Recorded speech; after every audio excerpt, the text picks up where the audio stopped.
morning, AFC Bournemouth fans, and welcome to the latest video podcast where we will go over the weekend's game at Norwich. And do remember, if you like what you hear on this video podcast and see, then you might want to download our full audio podcast by searching Back of the Net Bournemouth on your podcast app, where we'll also preview tomorrow's vital encounter versus Brighton. Jeff Hayward is with me, and it was a turgid affair at Carrow Road. And can you tell that I've had a bad last 24 hours, Jeff? Understandable. What a shocker again. How are you feeling? I mean, I sort of expected us to lose, so that kind of makes it a bit easier.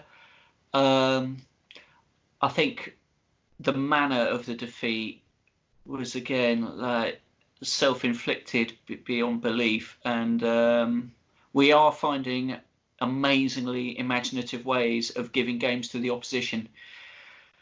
Some would say handing it to the opposition. Well, yeah. In fact, Simon Francis said 24 hours previous that we've got to hold our hands up. And Steve Cook did that, didn't he? But I'm sure we'll come on to that. Yeah. So it was a crucial game at Carrow Road, and we started with a side that, on the whole, was probably about what was predicted. Just a bit of confusion about the midfield three. So the back five, including Ramsdale, Smith, Cook, Ake, Rico. Then in midfield, the three were Lerma, Billing and Gosling. We'll come on to that. I know in hindsight it's very easy to say certain things, but we said it previously on the preview, and many fans did, about the lack of a creative player in there, or at least someone who can get it wide very quickly. There wasn't that. On the wings, we had Harry Wilson and Ryan Fraser, with Callum Wilson playing that role up front. And come 2 o'clock when you saw that, what were your thoughts? All right. Actually, we could have picked somebody else instead of Billing. It's funny, isn't it? You go through the season, and the players who are flavour of the month with us, with the fans, with the podcast, have changed. And Billing is definitely first against the wall, I'd say, if we were picking the team, or first through the door. Let's not. Put him against the wall, but you know what I mean. It's like it was Rico to start with. We couldn't understand why he was getting picked. Now it's Billing, and I'm struggling to see what he does that justifies his place in the side based on performance. Otherwise, that was the right setup, I think. In terms of its application, I'm not sure that it's working that well. No, that's right. And I mean, I've got to play devil's advocate a little bit, and some people on Twitter have been saying that was one of Philip Billing's better games. Not sure what you're comparing that to. Probably some of the first games of the season where he did look outstanding, but players' levels have dropped all over the pitch. But it does feel like to me that his have dropped off a cliff somewhat, and it's not just the performances, it's also the body language as well. And I don't think his style particularly helps fans warm to him a little bit, because even when he was playing well for us, he had a bit of a slow swagger and a pedestrian edge that kind of made it look as though he didn't care, but he just breezed through these games. But when you're losing matches, then people will tend to focus on the ones that look as though they're not trying, and I think that's just part of his aura. And my problem really wasn't particularly with him yesterday. I don't think Gosling was particularly great, the workhorse that he is, but I just thought that midfield three is very bizarre. There's not really one player there. Lerma does it occasionally, but not that player who can spread it wide and actually utilise players like Fraser on the wing, utilise Rico when he's running up there. A lot of the times I found when the midfield trio were on the ball, they were playing it almost behind the full-back so that they had to backtrack a little bit, and there's just no momentum. Whereas, as Neil Dawson said on the podcast a while ago, Sermon and Lewis Cook are very efficient at getting that ball out wide quickly in front and keeping that momentum going. Didn't happen at all at the weekend, but despite the fact that we came away losing 1-0, there are some people out there saying that we showed a little bit more fight. Did you get that impression? A little bit. There was a period Well, it's weird, isn't it? Perhaps before Cook got sent off, no, but after he got sent off, we played better. We played decent with 10, I thought. We had a bit more urgency. There was a bit more desire, and there was a period in the second half, particularly as Norwich got a bit nervous, where we were on top, which was weird, even before their guy got sent off to even it up. But same things happening, and that is what is really frustrating. You say that Gosling didn't have a great game, yet he had a fantastic chance to score that he messed up. Callum had a fantastic chance to score and he messed up. Can't exactly blame those on Eddie, can you, really, when you've got chances to... I mean, you know, those two situations, I know that Gosling and Wilson got in each other's way in that opportunity in the second half. And, yeah, it just went straight back to the keeper. And Callum Wilson, he just slipped just at the moment he hit it, and then he couldn't get a connection on it at all. I'm not even sure he did. You know, those are things that you can't really blame Eddie for. And Eddie's taking a lot of criticism, and... rightly so in some ways, because there are still some issues regarding his selection, I feel. Fans were clamouring for Lewis Cook. Lewis Cook was this player that we were supposed to be building our team around, and he's not getting a run in the side. And you just think players like, say, Rico have proved that when you do get a run in the side, he can produce the results. He started off very poorly, but fortunately for him, it was because of injuries that he couldn't really get a run. He did, and then he came good, produced a number of assists. I remember that one against Everton, the little ball over the top for Callum, the Southampton corner. He was shooting from distance at Newcastle, and they would have been wonder goals had they gone in. He's come good, albeit we'll discuss individual player performances for this game on Saturday, of course, but Lewis Cook doesn't seem to be able to get that run, and then he's being utilised in the 83rd, 84th minute or something. And what must he be thinking about his career at AFC Bournemouth? He has no career. It's sad. I remember he played with Billing in that Everton game where they bossed the midfield, the two of them. I mean, Billing was a different player to the one he is now, but Lewis Cook was charging all over the place, making tackles, making passes, was really good. And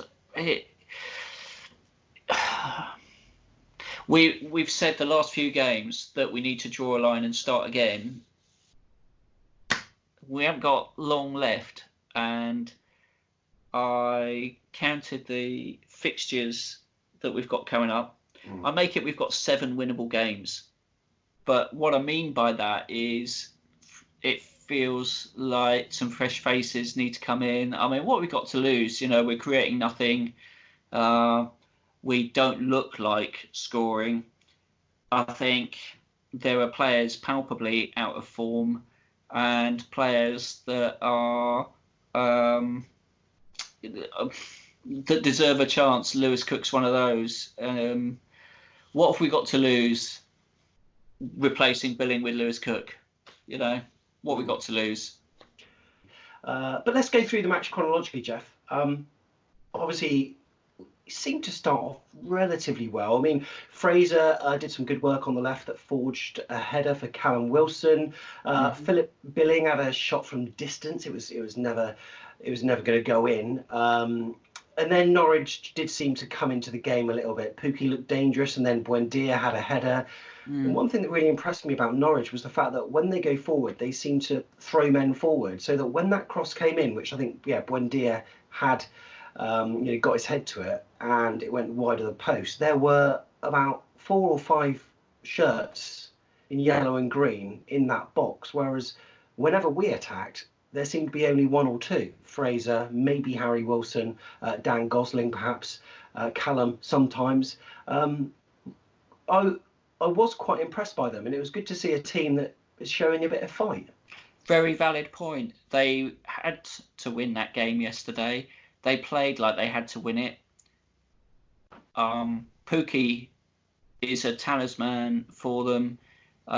He's Finnish Sports Personality of the Year, I heard as well on Match of the Day last night, and the guy's a live wire, and there was also, I think we were a little bit passive again. Sometimes in midfield we hang back rather than pick up that second ball that's there. There wasn't quite the desire sometimes, and it all came to a head. Well, first of all, with that cross that they headed over, Buendia headed over, Rico is beginning to infuriate me a little bit in the way that he fails to close down those crosses. And I think that's allowing the ball to come in far too easily. He could measure that cross. They were able, he had time for all those players to get in the box. And he just doesn't close down quickly enough. Number one. Number two, when the Pukki effort that Rambo saved, that led to the spectacular handball from Cook. Just before that, Ake gets drawn out of that back four to head something into midfield. We don't pick up we don't win that ball. The ball gets lobbed over by Cantwell to Pukki because it's one of our centre halves is out of position. He's through. Great save from Ramsdale. And then, again, we're slow to that breaking ball. We had enough players around that area to stop that second shot and to have the desire to get there was the problem, I think. And that was one of many times that happened. We'll come on to the moment itself. But there was a moment before where Norwich had an attack. It was cleared, and I think Tete was first to it with a shot. It didn't particularly trouble Ramsdale in the end, but I don't know. There's only so many times where you can say, "Oh God, it's just fortunate that it's falling for them all the time." There's something that's wrong. The fact that they're always winning the second ball, and lo and behold, they were first to it with that moment on 26 minutes. And I mean, you say that Ramsdale did a good save moments before. Steve Cook, take a bow, son. You and I would both have been proud of that 11-a-side, wouldn't we? We would be. And it's funny though. I mean, it's stupid. It's a stupid thing to do. It's bad. He had a moment of madness, but as a footballer, obviously not on a professional level, there's something in your heart that makes you want to stop that ball going in the goal, and that's what he did. And yeah, it was an awful thing to do, and in hindsight, of course, he would never do it. Yes, we would have conceded a goal, but at least it would have been 11 versus 11. But you can say to his credit, he will do whatever it takes to put his body on the line, and he loves the club. He wants to see us succeed, but he did it in the worst way possible with that. And my goodness, he was on the ground and then he jumped up into the sky like you wouldn't believe, fingertips on it, onto the post. Why did it go to VAR? Was it needed? Oh, it's definitely ball to hand, wasn't it? Yeah, exactly. Surely not. I don't know why it took him so long, to be honest. Well, yeah, it was inevitable. The red card was inevitable. The penalty was inevitable. One thing I would say, would Adam Smith have got there? Could he have made a shout and said, "I've got this"? I'm not sure. It would have been one of those. It would have been an amazingly acrobatic clearance off the line from Smith if he had got there.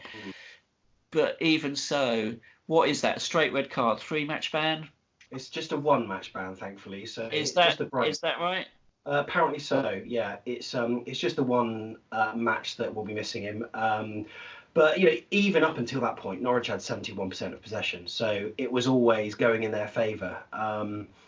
And I think that for me, that particular incident was just a catalyst for the result that we got deservedly anyway. Because I think the way we were going, it would have probably been that way. But obviously, it just happened quicker thanks to Steve Cook, and it made it more of an uphill task that we went down to 10 men. What made him do it is the knowledge that we're rubbish at shooting and scoring goals. So better to hope that Pukki missed the penalty and we take the red card than to have to come back from 1-0. It was proved right, wasn't he? Yeah, it's so easy for people to criticise, but I think many footballers who've played Sunday League would possibly do the same thing. And it's one of those instinctive things you do. There wasn't much time between the shot leaving the player's foot and him, and he just threw himself out. And I don't know.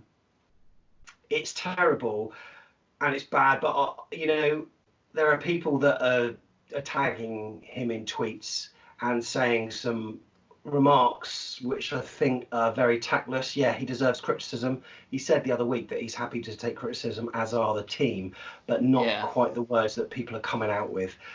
He is a captain, he's a voice, he's our leader, and you know what? He has got mistakes in him, but he's proved to be more solid than not over the years. Yet he's getting it in the neck a lot, and he must be embarrassed as it is. The club's a laughing stock on Twitter, etc. at the moment. And he'll be feeling a lot of pain for that. And he was there, sat next to Steve Fletcher, and God knows what players like Fletch, what Eddie Howard has said to him as soon as that happened. But in his interview afterwards, he sort of said, "Well, I can't criticise because it's just an instinctive thing." It's a moment of madness. However, they're not perfect. These players we've got, they're not perfect. One thing you know about Steve Cook is he tries his heart out. He cares, and everybody makes mistakes. He made a mistake. Francis made a mistake last week, and it's killing us that we're doing these daft things. I just want to see an end to it all. Just play, be sensible, guys. Make the right choices. It went to Frano coming on at the expense of Harry Wilson, who, by all accounts, didn't look overly enamoured to be taken off the pitch. Well, you talk about the creativity in midfield, and he was probably one of the most creative players we had on that pitch. I mean, didn't really show much up until that point, I'll grant you, but where are the goals going to come from? And who else then do you take off? You've got to take off one of those midfield players. It's not. If 4-4-2 is the formation that is our favoured formation in most of these games, we're used to playing two in the middle. So why all of a sudden are we keeping? It just seemed bizarre to do what he did with Harry Wilson. There was a slight shift, but why would you then continue with three centre midfielders? It didn't seem to make sense. But what he did do was eventually morph in the second half into a sort of 4-3-2 with Fraser playing alongside Callum, which gave Callum a chance to flick onto someone that's actually there rather than the invisible man who constantly seemed to be doing. And mate, individually there are players that I could lose my shit at. I really could. Awful performances. The technical basics not being adhered to, and I mean, Callum wants to play for England at Euro 2020. Do me a favour. There's no chance. Harry Kane being injured might be a saving grace for him, but even still, I'd probably go for someone else ahead of him because he's not showing that grit. Yeah, Rashford and Tammy Abraham are in a different postcode. Oh yeah, without a doubt. And Callum is a weird one. I can't figure it out. It's since the end of September. I think he went off on an international break after scoring that goal against Southampton, wasn't it? Was that the last goal he scored? He had that game against Arsenal where he should have scored and didn't, and it's almost since then he's completely lost the plot, where he used to make the right decisions, show some skill, have that bravery, and his game's completely fallen apart. Yesterday, even that chance that he gets in the second half, you think, just tap it back to Gosling because he was running onto that and would have had a tap in, and he doesn't. He tries to do the difficult left foot shot on the turn, which you sort of think, I admire that confidence because you're a striker, but at the same time, play the percentages, just tap it back. And someone like Jan Kermorgen someone like Jan Kernaghan, can't even say his name. Yeah. If anyone's watching on YouTube, it's in the afternoon and I've resorted to the beers already. Don't worry about me, I'm absolutely fine. However, yeah, it's just a way of getting through this chat with Jeff without crying. But yeah, someone like Jan would have played it back just like he did in that Bolton game, very unselfish. But yeah. I mean, he's a striker, he needs goals, so part of me thinks, well, yeah, maybe he was right to have a go. But then there was a run he did, it was around 56, 57 minutes, where summed up his recent performances, where he just ran down a cul-de-sac, paceless, laborious, and he was crowded out by 2 or 3 Norwich players. He won the ball back easily, and for them to go on a counter, and you just thought, where are you going, Callum? Yeah, I can't figure it out. You know, if there's one player, I was thinking about who we could bring in on loan, and the guy I was thinking about was there's Tosin, who's now gone to Palace, who scored yesterday and looked quite sharp with a point to prove. Yeah. There's Mitrovic from Fulham, who always wants to play in the Premier League, but is in fact now injured for Fulham, so he's out. Who else is there who could inject a sense of self-belief? I was actually mulling over whether Kernaghan's still playing. Yeah, I know. You know, there are people on Twitter that are mentioning players of the past, and I think it's just them being dewy-eyed about the whole amazing reminiscing of those brilliant days where we got promotion to the Premier League. But I mean, recalling Brett Pitman is not the answer. No. Not at all. No. I would go so far as to say Sam Surridge, as though he's demonstrated it in the Championship, he's got a lot to learn, but I think he's a good substitute to bring on, maybe. However, once again, it's he got overlooked, and it was Dom Solanke. I don't know. There are lots of players out there, and I'm sure that there would be 1 or 2 that would be perfect fits. I know that we're looking at a couple of wingers. We seem to have an obsession with getting wingers, but I don't know. Haven't seen it so far from the new signings, despite the fact that Harry Wilson is our top scorer. Dan Juma's constantly been injured, but I've not got that feeling of yes, they're back in the squad.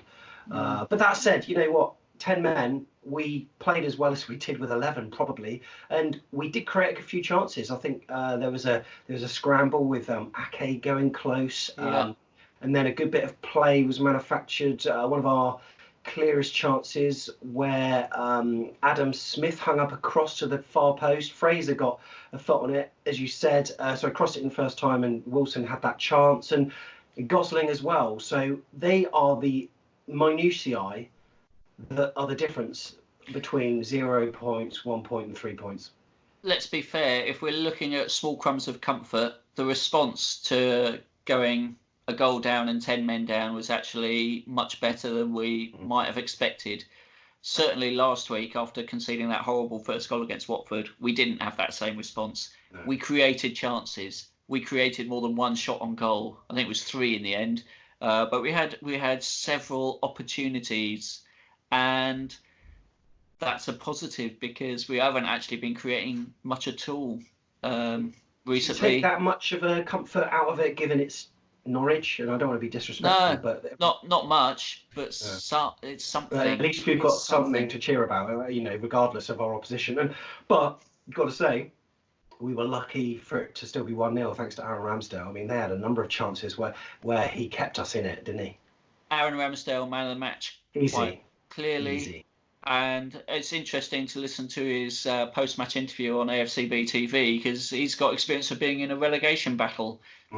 He was the reason Wimbledon stayed up. Yeah. And if he can play as well as he's playing, and our luck does turn, we might get 1 or 2 clean sheets in this run-in that we've got. And if that happened, and praise the Lord, we find a net again and we realise that we can actually score, we might have a chance, because the consolation is the teams around us aren't that much. They're not that much further ahead. It's all very condensed down there. We've got 2 home games coming up, and win those 2 home games, we get out of that bottom 3. We're on a roll above teams like Villa, above teams like Burnley and West Ham, and who knows, that might set us in the right direction. I think where we struggle at the moment is we're still not getting behind defences. Fraser is the only route we've got it. There's nothing on that right-hand side. Harry Wilson never gets down the flank anyway, even when he plays the full 90. And so that makes us quite easy to defend against. You know what Harry Wilson's going to do. He's going to take it in on his left foot, and that makes it quite easy. And there's not enough of an overlapping fullback. Adam Smith, when he does get the chance, he's still crossing from in front of their back four rather than going to the byline. And I just feel that makes it so much easier for the defending team. So all we've got is Fraser. Appetite-wise and form-wise, he's not as good as he was, and there just doesn't seem to be as much energy from the forward play. We so miss Josh King. Yeah, we do. I can't wait. And you know what? I don't even care now. If we need to rush him back, I think we've got to. I mean, I know that it's not particularly great. We've done that with players before. I think even Josh King the first time, he may have been rushed back then for that Chelsea game, and then he pulled up, and but he was the difference in that game. And we need him back as soon as we possibly can, because we keep saying this every week. It's now or never. And it. You know what? Did you get any comfort out of their red card? I mean, in terms of thinking, right, this is a chance now. We've got 15 minutes or more plus stoppage. Incidentally, by the way, that challenge from Godfrey, no different to the Telemans challenge at Leicester on Callum Wilson. One was red, one wasn't. So there's the inconsistencies on VAR there. But thankfully, the ref consulted his monitor. It was given as a red. And what's interesting about that is that the ref consulting the monitor takes the whole kind of, I'm not going to upset my fellow professional by disagreeing with him kind of thing out of it. And, you've got to trust the referee to be able to see if they've made a mistake and call it. And I thought Paul Tierney, great refereeing, absolutely the right decision. He deserved to go. That could have been an ankle breaker. And did it give us a bit of a lift? Well, it made Norwich more nervous. We had plenty of the ball in the second part of that second half, and we created some chances. Ake's header was probably the best of the lot, but sod's law, even there was one goalmouth scramble, wasn't there, where the ball sort of nearly fell to Billing at the far post, then kind of rebounded back in and nearly fell to Ake. It's just not falling for us. We're making our own luck, and our own luck at the moment is disastrously bad. And it's not good looking at what's going on social media at the moment, is it? Because there are a lot of fans turning on each other, like as if fellow fans have some kind of influence on what goes on the pitch. It doesn't really matter what you think, to be honest. What you do or say will not affect what happens on the pitch. It's been a horrible time to be a Bournemouth fan. I mean, I'm sitting here as a frustrated cherry, an exasperated fan. I've got cherry red blood flowing through my body. Every weekend is boosted or broken by the results of this football club. To some fans, I'm a relative old boy. To others, I'm a newbie, and there have been many more lows than highs during my support of AFC Bournemouth. Points deductions, witnessing players who were visibly worried about covering their mortgage payments, watching a ram-packed Winter Gardens full of fans worrying about the future of their football club, seeing Gerald Krasner, who seemed like some kind of evil overlord at the time, threatening to wind up the club. And these are just the issues off the pitch. On the pitch, of course, countless stories of adversity. And usually it's the spirit of togetherness from the fans, twinned with the grit of the players. And of course, apparently a few thousand quid from Southampton too, that's helped to get us over the line. At the moment, the fans seem to be divided. The players don't seem to give a shit. And there seem to be decisions being made on the pitch that aren't quite right. Some of those are forced, some of them are not. And all of this is culminating in a position where we're in the worst position we've been in, yet still we are only 3 points off safety. Yeah. Which is, we should be about 15 off. Given our form, it feels like we should be miles away, but somehow we're still in it. Yeah, we were 7th back in November. After that Man U game, we were 7th, and that is what makes the frustration and the anger, I think, that much more deep. Is to feel that we were having such a good season and looking so promising, and then it's all just fallen off a cliff. We are capable of getting out of this. Fans are frustrated. We're all frustrated. We all care about the club. That's why we are so angry, and we all want to be able to do something to help the club. Yeah. It feels like turning up and supporting them is we want to be able to do more than that, and I think we resent the fact that we're all a bit powerless. I mean, I completely changed all my lucky gear yesterday, and it still didn't work. You know, we're doing. I know I was like, I threw everything out and thought I'm just going to go with a completely new outfit, and it still didn't work. So. Is it, you know, we've always had that, as a club, we've always had that togetherness, and, you know, in the sort of 90s and noughties, like, you know, the together anything is possible slogan would have been apt to plaster on the walls then, because those were the times that we were really up against it and we came through. I mean, since Eddie's return, we've used that phrase to sort of galvanise the squad into a team that's been able to produce sustained periods of success, and lo and behold, we've gained another 7,000 fans week in, week out, and these new supporters are loving success and loving life in the Premier League, which, you know, which we all are. The slogan is associated with success and never that kind of siege mentality that we've needed to adopt. I mean, it's, you know, just to be a bit reminiscent about stuff, and I'm not one of these that'll look back and think, look where we are now, but it's been an incredible run so far.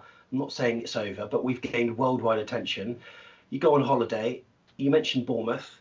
You always used to have to say, oh, well, we're 2 hours from London on the south coast. Now they just know where it is. And whilst it's a team of individuals that have come together to make that happen, one person has you know, taken control of that, really. And that's Eddie.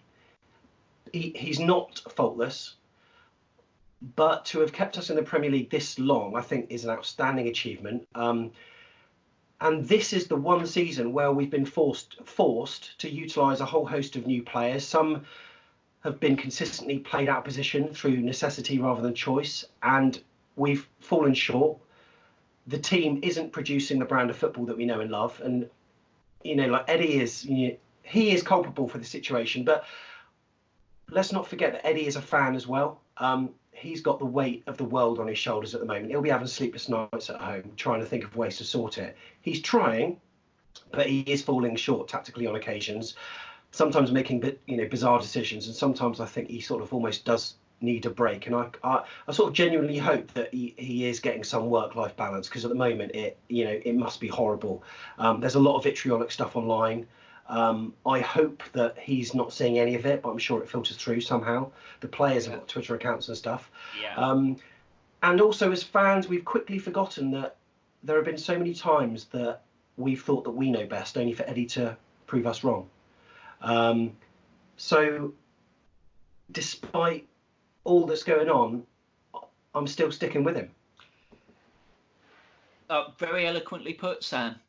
I can't disagree with that. We have a chance still to make this quite a special season, and if we are sitting here at the end of the season and we have survived, I don't care whether it's by 1 point or goal difference. When you consider where we are now, that would be a phenomenal achievement. We have that within us because we know we can play. We know that we are capable of putting in really good performances. We've got winnable games still. There's a tight bunch of teams around us. We've got 2 home games that we can win the next 2 matches. And Eddie is special. He's not perfect.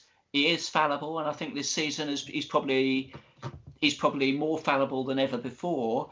And you know, the the golden kind of aura of Eddie has certainly taken a hell of a bashing this year. Yeah, I mean, this is the worst season we've had. I mean, like, I don't want to blame injuries, but it's not like we've got a fully fit squad to pick from. We've got players like Philip Billing in training who are probably looking like worldies when they're playing against the under-21s. Sure. And they're being selected because of those, performances. We've had to chuck players together very quickly. They've not gelled. Individual performances have been crap, and it's culminated in our worst run in the Premier League. When you look at it, there are a number of new players that, as I said to you on the preview show outside the Vitality earlier last week, that there are some players that perhaps don't understand the fabric of the club, and as fans, it's very frustrating.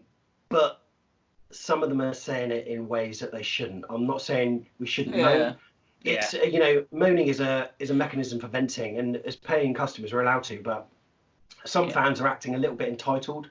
It's easy to berate staff, it's easy to jump down players' throats. I mean, after all, what else can we do? But we've got no way, as you said, that we can affect the team. You're changing your pants, for goodness sake, and it's not even working. We can't influence staff directly, and I've got a few pre-prepared things that I want to say, actually, Jeff, about what we can do as fans, okay? Because I'm sick of reading certain comments that they're just not very nice. Yeah. Firstly, we've got to realise that these players are human beings, right? Yeah. Be tactful with your criticism online. Do not tell players to F off like some people have done. It won't provoke a positive reaction. So in some cases, it creates more of a divide. The small fan base of the club means that players are seeing tweets. Aaron Ramsdale is responding to tweets that he's not even tagged in. He responded to a couple of tweets yesterday. His name wasn't tagged. Obviously, he just searched for his name, right? If you're going to debate with fellow fans, sure, go ahead, but remain classy. There's arguing going on. There's blocking fellow supporters. What does it do? Whether you're Eddie in or Eddie out, your opinions don't really matter. If you're feeling sad, right, and you want to resort mentally to calling us a championship club already, that's fine. Be sarcastic, do whatever you need to do, but don't turn on your fellow fans for having the audacity to have a little bit of faith. Maybe we are happy clappers, but let's not forget that their opinion and feeling and hope is inspired by history, our recent history of what's happened over the last 5 or 6 years. Well, even before that, the start of our rise. Finally, I've noticed that many fans weeks ago were saying that they've already consigned themselves to the fact that we'll get relegated, which is fine. Some people do it so they can mentally deal with it better when we do get demoted, which is fair enough. But I actually quite like the sort of highs and lows of living in hope and, trying to suffer through the despair, because that's what football is for me. If you're thinking the worst already, and there's lots of people saying this on Twitter, and you really don't want to go to the games, don't just say those things and turn up and moan. Just sell your seat on Twickets, because there are fans out there who will enjoy it more than you will, even if we get battered 5-0. I'm just a bit worried that it's a little bit hypocritical. We're sort of saying the club has lost its identity, but I think as fans, we've lost our identity too. There is not much of this, togetherness anymore. Even in the lows that we had, the Winter Gardens, all the things I said earlier, we didn't get on each other's backs as we did. We're still in a relatively successful position. We should still be hoping. Yet, isn't it a bit hypocritical to be criticising the club for losing their identity when we've lost ours?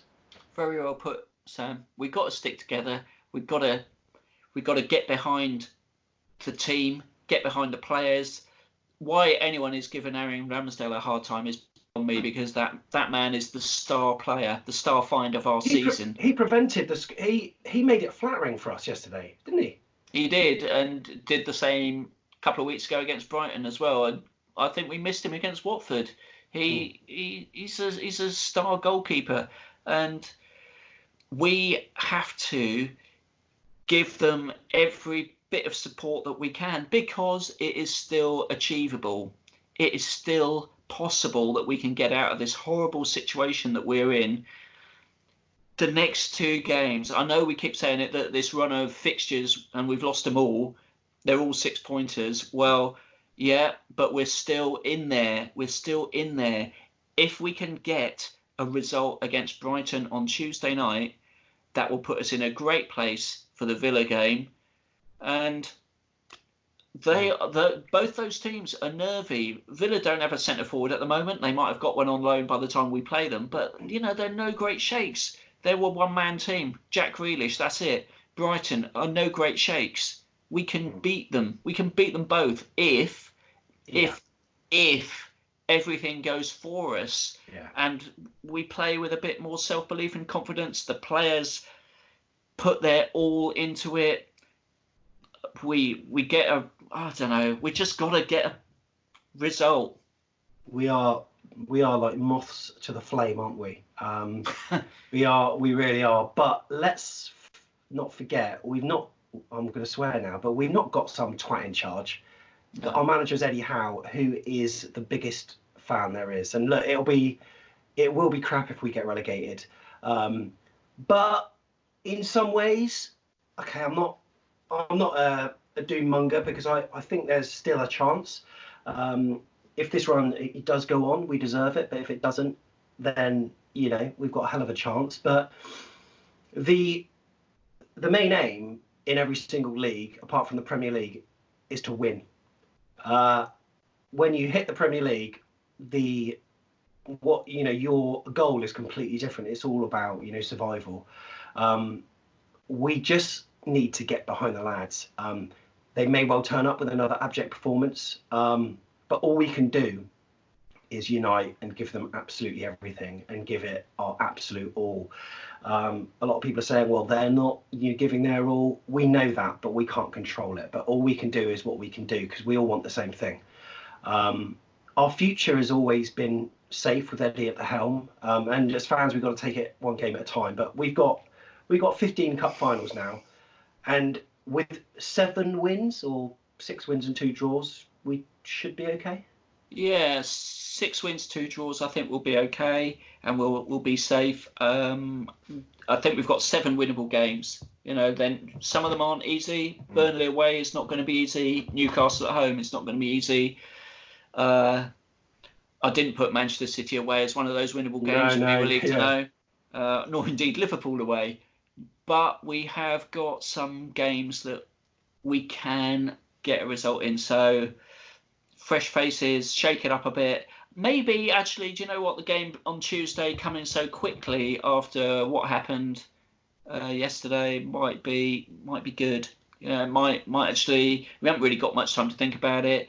The back four pretty much picks itself now. Yeah.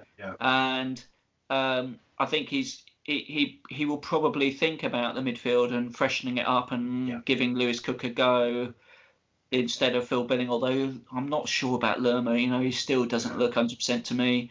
Harry Wilson's rested.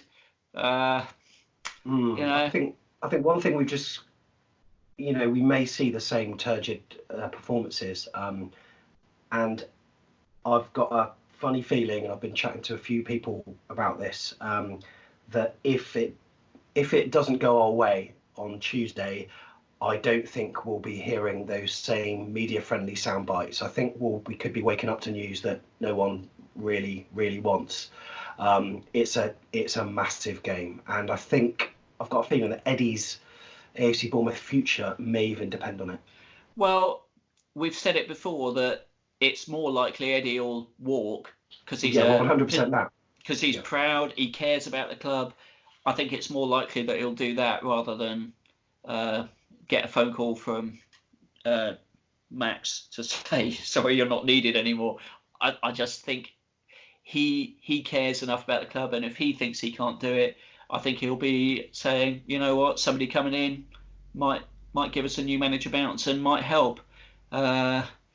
Hopefully, I mean, he does look shattered, emotionally wrecked, and I don't know I don't know how he's been coping the last 2 months really. I just want them to know, he's not watching this, but maybe some people will. I know that some of the youth do subscribe even. And I know that this podcast does get listened to by some senior people.